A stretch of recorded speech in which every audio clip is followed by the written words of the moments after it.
Mudah-mudahan anak-anak ibu dalam keadaan sehat walafiat ya. Baiklah, sebelum memulai pembelajaran kita pada pagi hari ini, lebih baik kita berdoa menurut agama dan kepercayaan kita masing-masing. Berdoa mulai. Berdoa selesai. Baiklah, mudah-mudahan dengan berdoa anak-anak ibu bisa mengikuti pembelajaran dengan baik dan juga paham dengan materi yang ibu ajarkan. Baiklah, sebelum kita memulai pembelajaran pada pagi hari ini, anak-anak ibu coba dulu perhatikan kursi dan mejanya, apakah sudah rapi atau belum. Kemudian lihat sampah di sekitarnya, jika ada sampah, ambil dan masukkan ke tong sampah ya, agar lingkungan kita menjadi nyaman dan juga proses belajar mengajar kita menjadi lancar. Nah, untuk anak-anak ibu, pada pagi hari ini kita akan belajar mengenai hidup rukun, yaitu dengan subtema 4, yaitu hidup rukun di masyarakat. Nah, anak-anak ibu diharapkan mampu untuk menyebutkan sikap-sikap rukun di masyarakat. Anak-anak ibu mampu untuk menyebutkan sikap-sikap hidup rukun di masyarakat yang sesuai dengan sila pertama Pancasila dan juga sila kedua Pancasila. Nah, anak-anak ibu juga diharapkan mampu untuk melakukan gerakan melompat ke berbagai arah dengan suatu permainan yang bisa dilakukan di rumah. Nah, anak-anak ibu, sebelumnya kan kita sudah mempelajari mengenai hidup rukun. Nah, ada yang tahu apa itu hidup rukun? Nggak ada ya? Nah, hidup rukun itu adalah sikap atau perilaku yang mencerminkan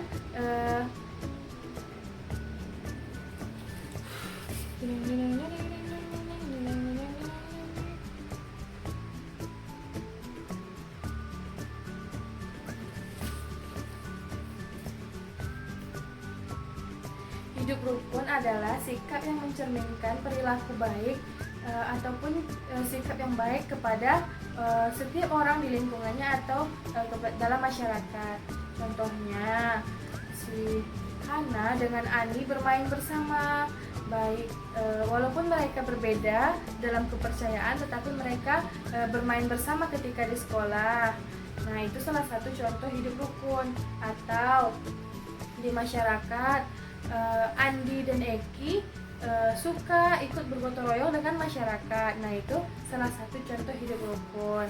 Nah, anak-anak ibu, setelah mengetahui apa itu hidup rukun, ibu akan membacakan sebuah teks mengenai hidup rukun di masyarakat, yang nanti anak-anak ibu bisa menentukan ada kalimat persetujuan dan juga kalimat penolakan. Nah, sebelumnya anak-anak ibu diharapkan untuk menyimak percakapan yang ibu bacakan ya, agar anak-anak ibu tahu apa itu kalimat persetujuan dan juga apa itu kalimat penolakan. Nah, yang pertama yaitu pemerannya ada Udin, Badu, dan Edo. Udin, coba lihat, got menjadi bau dan kotor karena banyak sampah. Edo, wah iya, airnya juga tergenang. Udin, bagaimana jika hari Minggu kita bergotong royong membersihkan got? Badu, membersihkan got? Aku tidak mau. Got kan kotor dan bau. Edo, aku kurang setuju, Din. Membersihkan got pekerjaan yang berat. Kita sebagai anak-anak belum bisa melakukannya. Badu, betul Din, sudah biarkan saja. Udin, tapi got yang tersumbat dapat menyebabkan banjir. Sampah akan menyumbat aliran air sehingga akan meluap ke jalan. Edo, bagaimana jika kita mengusulkan kepada Pak RT untuk mengajak seluruh warga bergotong royong? Kita bisa ikut membantu pekerjaan yang ringan, misalnya membuang sampah yang telah dikumpulkan. Udin, aku setuju dong. Badu, aku juga setuju jika demikian. Aku juga bersalah karena membuang sampah ke dalam got.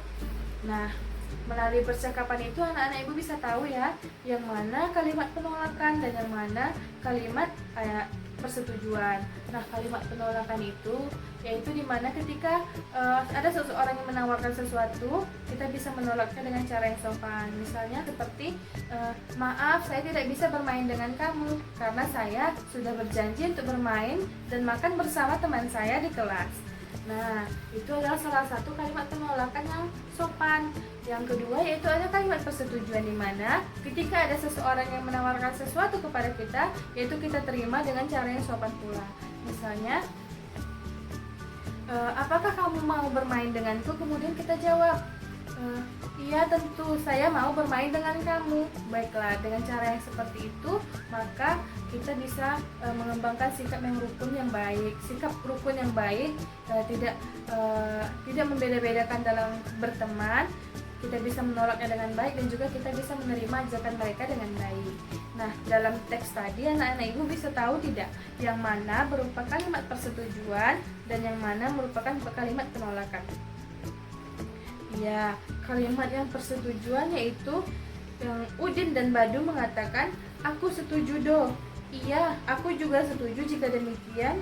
Aku juga bersalah karena membuang sampah ke dalam got. Nah, seperti itu merupakan kalimat persetujuan, di mana Edo mengajak untuk mengusulkan kepada Pak RT untuk sama-sama bergotong royong dengan warga setempat. Nah, ada juga yang berupa kalimat penolakan, yaitu seperti ini. Dari percakapan oleh Badu yang mengatakan, membersihkan got aku tidak mau ah.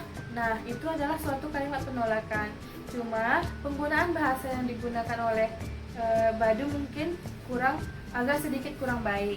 Nah, ada juga kalimat penolakan yang diucapkan oleh Edo, yaitu aku kurang setuju Din, membersihkan got adalah pekerjaan yang berat. Nah, kalimat yang penolakan yang dikatakan oleh Udin merupakan kalimat penolakan yang sangat sopan dan baik. Maka kita bisa menggunakannya jika ada nanti yang mengajak kita dan kita ingin menolaknya. Nah, untuk tugasnya anak-anak ibu, setelah membaca percakapan tadi, silakan anak-anak ibu rangkai percakapan ini menjadi sebuah cerita.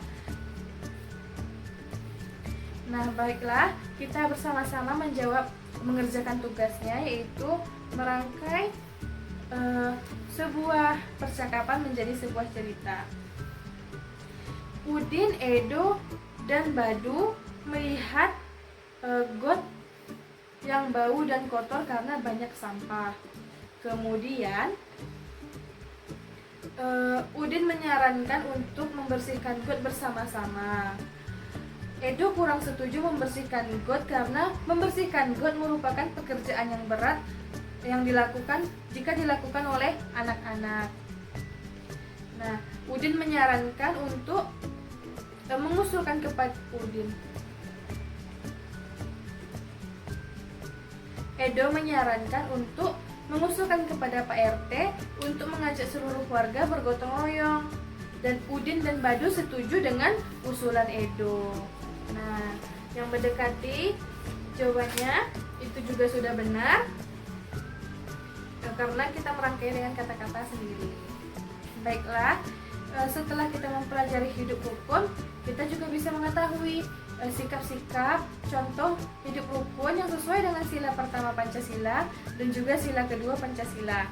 Contohnya, ada yang tahu nggak isi dari sila pertama Pancasila dan sila kedua Pancasila? Iya, sila pertama Pancasila berisi ketuhanan yang Maha Esa. Sila kedua Pancasila berisi kemanusiaan yang adil dan beradab. Nah, dari kedua sila tersebut kita bisa mengetahui sikap-sikap hidup rukun di masyarakat. Misalnya nih, ibu ada suatu percakapan tentang masyarakat yang sedang bergotong royong. Ada sebuah keluarga yang ingin melaksanakan ibadah dan tidak bisa mengikuti gotong royong bersama masyarakat. Percakapannya, keluarga berkata, maaf, kami nanti terlambat mengikuti kerja bakti. Kami akan pergi ke gereja terlebih dahulu. Kemudian warga sekitar menjawab, baik Pak, tidak apa-apa. Nah, dari percakapan tersebut merupakan sikap hidup rukun yang ada di masyarakat, di mana saling menghargai perbedaan agama, di mana misalnya ada warga yang ingin beribadah dipersilahkan dan tidak bisa mengikuti gotong royong, itu dimaklumi oleh warga. Nah, yang percakapan yang kedua yaitu ada warga yang sedang bergotong royong, kemudian mengatakan, salah satu warganya mengatakan, mari kita beristirahat sejenak. Nah, di sana juga tercerminkan kemanusiaan yang adil dan beradab, di mana biasanya pada siang hari itu ada yang sedang beribadah atau ada yang ingin melaksanakan beribadah atau beristirahat. Nah, disinilah kemanusiaan yang adil dan beradab itu tercipta, yaitu di mana saling menghargai perbedaan, mempunyai adab dan sikap yang baik terhadap sesama masyarakatnya, dan memaklumi jika ada yang ingin beribadah atau ada pekerjaan lain sehingga tidak dapat mengikuti gotong royong di sekitar rumahnya atau di sekitar lingkungannya. Nah, lingkungan yang bersih dan nyaman membuat anak-anak yang lainnya yang berada di lingkungan tersebut senang bermain dengan bebas dan ceria. Salah satu contohnya yaitu bermain lompat-lompatan, lari-larian, dan bermain bersama teman-teman lainnya. Baiklah, pada pagi hari ini kita akan mempelajari tentang melompat ke berbagai arah. Nah, melompat adalah kegiatan berpindah tempat dari satu tempat ke tempat lainnya dengan menggunakan satu kaki, atau melompat dengan dua kaki sekaligus. Nah, contohnya itu bisa melompat ke kanan, bisa melompat ke kiri, bisa melompat ke depan, dan juga melompat ke belakang, atau melompat satu langkah ke depan dengan langkah yang lebar. Nah, anak-anak ibu bisa mencontohnya dengan bermain galah panjang, atau biasa juga disebut dengan permainan stata. Nah, untuk tugasnya pada pagi hari ini, anak-anak ibu nanti di rumah coba lakukan gerakan melompati rintangan bersama orang tuanya. Gerakan melompati rintangan itu misalnya anak-anak ibu bergerak melompati sesuatu yang cukup tinggi atau memiliki pembatas. Misalnya anak-anak ibu melompati kayu atau melompati gundukan tanah. Nah, kegiatan ini harus diawasi dengan orang tua ya, tidak boleh dilakukan sendiri-sendiri karena memiliki resiko terjatuh. Baiklah anak-anak ibu, cukup sekian pembelajaran kita pada pagi hari ini. Sebelum keluar kelas, kita lebih baik kita berdoa dahulu. Baiklah, berdoa mulai. Berdoa selesai. Baiklah, anak-anak ibu boleh keluar kelas. Assalamualaikum warahmatullahi wabarakatuh.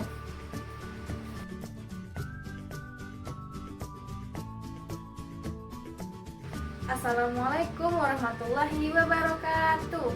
Apa kabarnya anak-anak ibu hari ini? Mudah-mudahan anak-anak ibu semuanya dalam keadaan sehat walafiat ya. Nah, sebelum kita memulai pembelajaran, lebih baik kita berdoa menurut agama dan kepercayaan kita masing-masing. Berdoa mulai.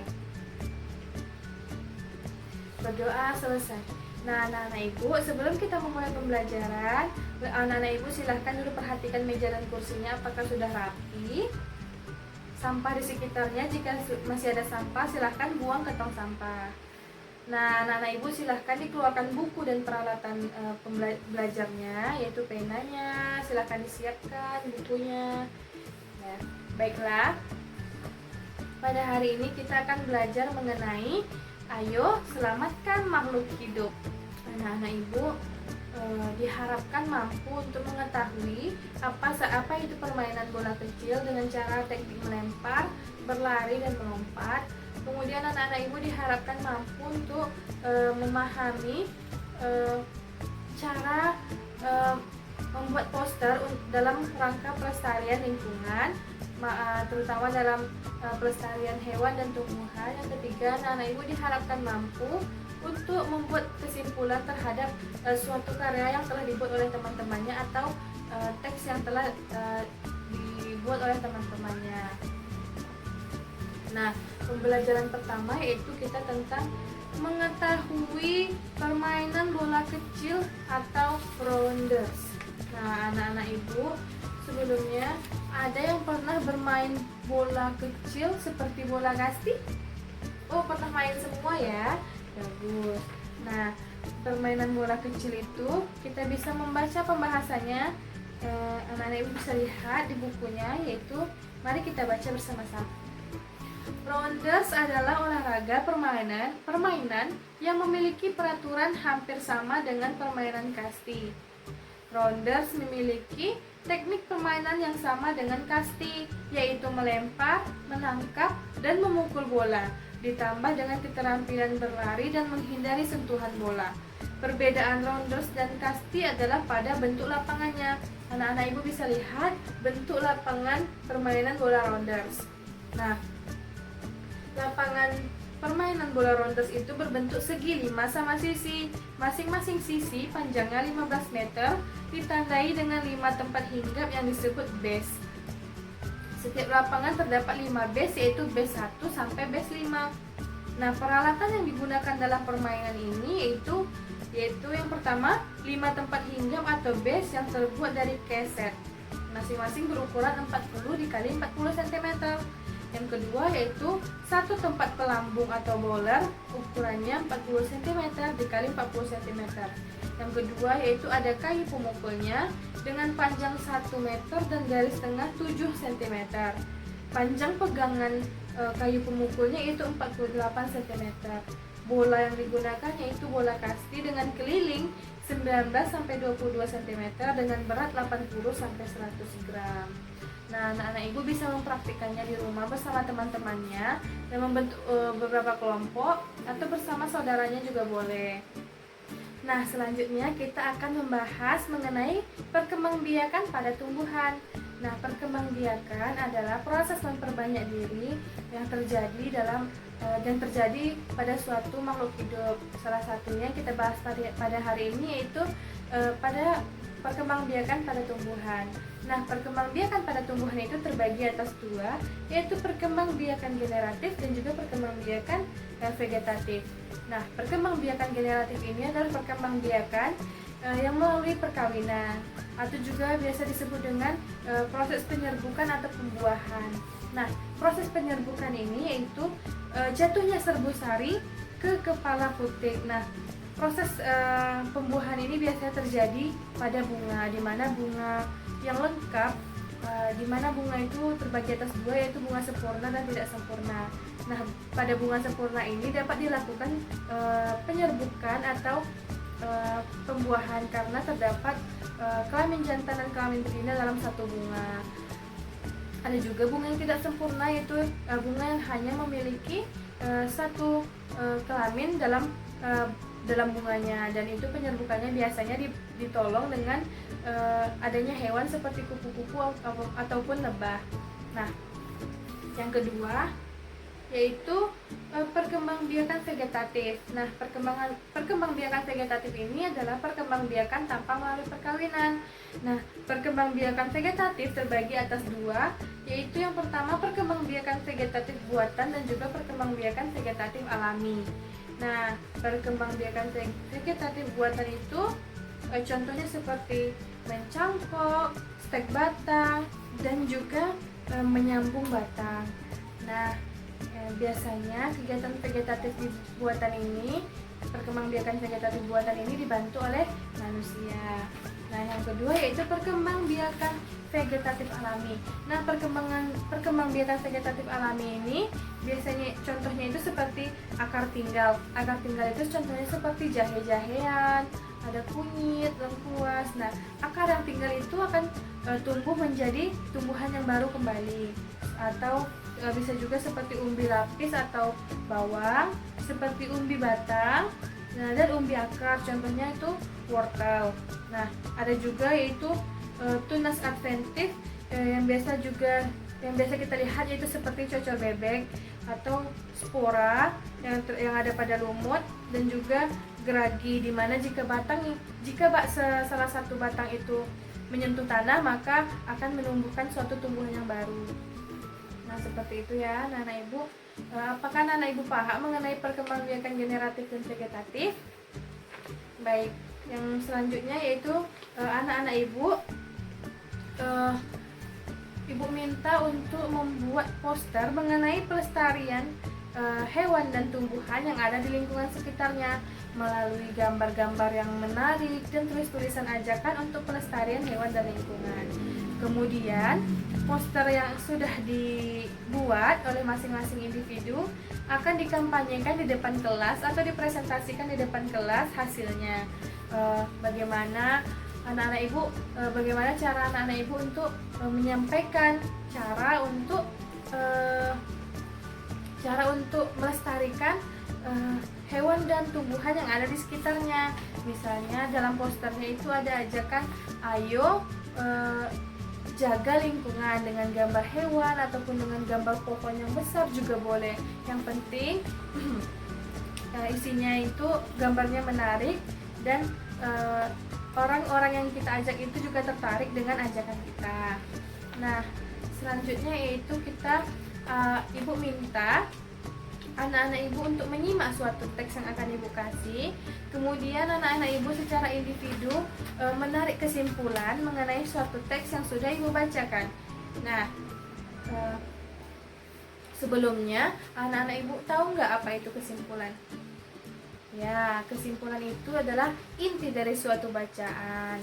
Nah, cara menarik kesimpulan yang baik itu, kesimpulan yang baik biasanya berisi pesan yang ingin disampaikan kepada pembaca, biasanya berisi intisari dari tulisan, dimulai dari khusus ke umum, menggunakan kosakata yang baku dan sopan, dan kemudian suatu pernyataan yang dibuatkan berdasarkan ide pokok.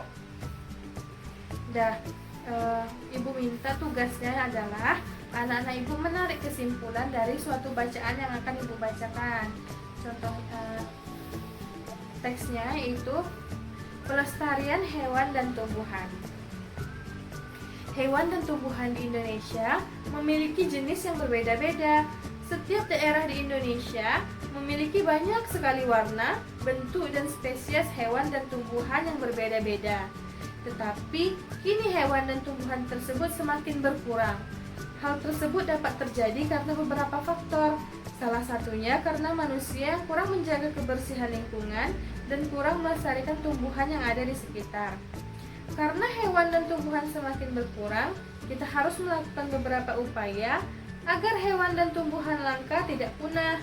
Upaya yang dapat kita lakukan adalah memperbanyak suaka marga satwa dan hutan kota, menghindari pemburuan hewan, melestarikan tumbuh-tumbuhan yang semakin langka, yaitu dengan cara menanam kembali atau reboisasi. Tetapi hal yang sederhana yang dapat kita lakukan untuk menjaga lingkungan kita yaitu dengan menjaga kebersihan lingkungan sekitar kita mulai dari sekarang.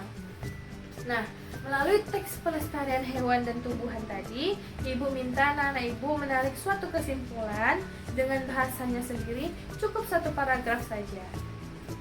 Baiklah, silahkan dikerjakan tugasnya. Baiklah, apakah anak-anak ibu sudah paham dengan tugasnya? Baiklah, mari kita simpulkan bersama-sama teks yang sudah ibu bacakan tadi. Kesimpulannya itu dapat berupa, hewan dan tumbuhan di Indonesia itu memiliki jenis yang berbeda-beda. Tetapi kini hewan dan tumbuhan jumlahnya semakin berkurang karena manusia kurang menjaga kebersihan lingkungannya. Untuk mengatasi agar hewan dan tumbuhan tidak semakin berkurang, kita dapat melakukan pelindungan atau dengan memperbanyak suaka marga satwa, bisa dengan menanam kembali tumbuhan. Yang paling terpenting adalah menjaga kebersihan lingkungan sekitar kita. Nah, anak-anak ibu, dengan kita menjaga hewan dan tumbuhan, dengan melestarikan lingkungan kita, nanti hewan-hewan dan tumbuh-tumbuhan kita akan jauh dari kata punah, sehingga generasi-generasi berikutnya juga dapat mengetahui berbagai macam hewan dan tumbuhan. Dan juga lingkungan yang bersih akan membuat kita menjadi nyaman dalam bermain, dalam bekerja, ataupun dalam belajar.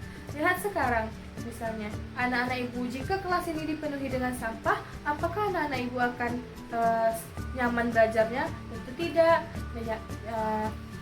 Pembelajaran akan terganggu karena bau sampah, karena merusak pemandangan dengan sampah-sampah plastik yang berserakan. Untuk itu, mari kita jaga lingkungan kita dengan melestarikannya, mulai dari hal kecil yaitu selalu membersihkan lingkungan di sekitar kita. Nah, anak-anak ibu, sekian penjelasan ibu hari ini. Sebelum kita keluar kelas, mari kita berdoa bersama. Berdoa dimulai. berdoa, selesai. Anak-anak ibu boleh keluar ya. Selamat pagi, assalamualaikum warahmatullahi wabarakatuh.